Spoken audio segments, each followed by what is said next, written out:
আল্লাহু আকবার, আল্লাহু আকবার।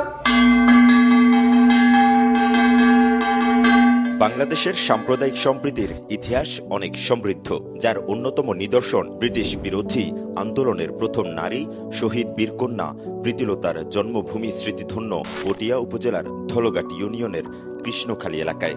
মাত্র 5 গজের মধ্যেই রয়েছে মসজিদ এবং মন্দির। একই আঙ্গিনে প্রায় 80 বছর ধরে ধর্মীয় আচার আনুষ্ঠানিকতা পালন করে আসছেন দুই সম্প্রদায়ের মানুষ। সাম্প্রদায়িকতার বিষবাষ্প কখনো আঁচড় কাটতে পারেনি এখানে। হাইয়া আলাস সালাহ। আজানের ধ্বনি শুনে ছুটে আসার দৃশ্যটি কৃষ্ণখালী দেওয়ানহাট জামে মসজিদের। আল্লাহর আনুগত্য লাভের আশায় আদায় করছেন নামাজ।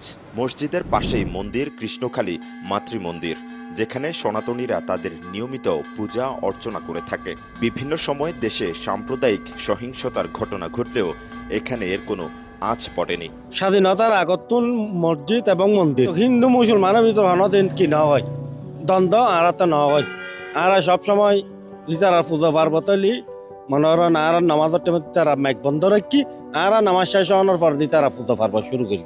এর ভিতর হনদনের হনদিন হনসমত কার্যকটা বিবাদ আরাতে না হয়।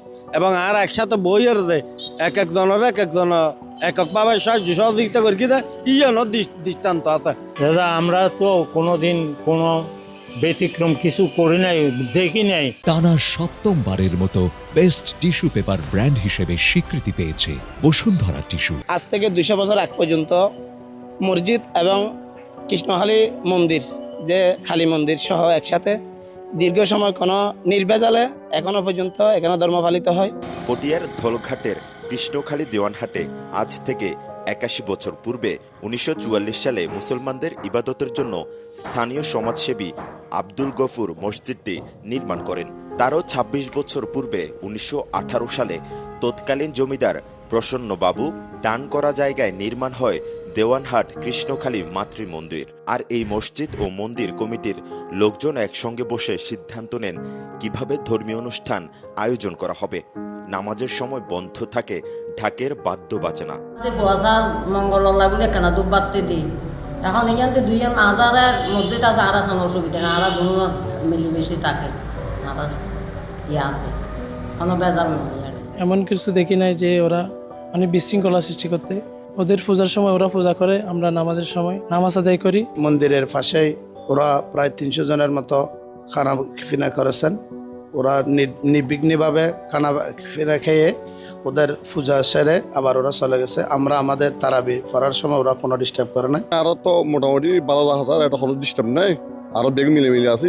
ইস্তিয়ারের পরদি জিবিয়ার নামাজ হ রাইতে 10টায় ভাঙে, তুই সারা রাইতে একটা গাড়ি গোটা বাজার তুরি না থাকে, খালি বাড়ির দুয়ার পর্যন্ত ইন হন জামিলে নাই। আর এটা এই এলাকায় আগামীতেও সাম্প্রদায়িক সম্প্রীতি বজায় থাকবে এমনটাই প্রত্যাশা সকলের। চট্টগ্রামের পটিয়া থেকে কাউসার আলমের পাঠানো তথ্য ছবিতে ডেস্ক রিপোর্ট, কালের কণ্ঠ।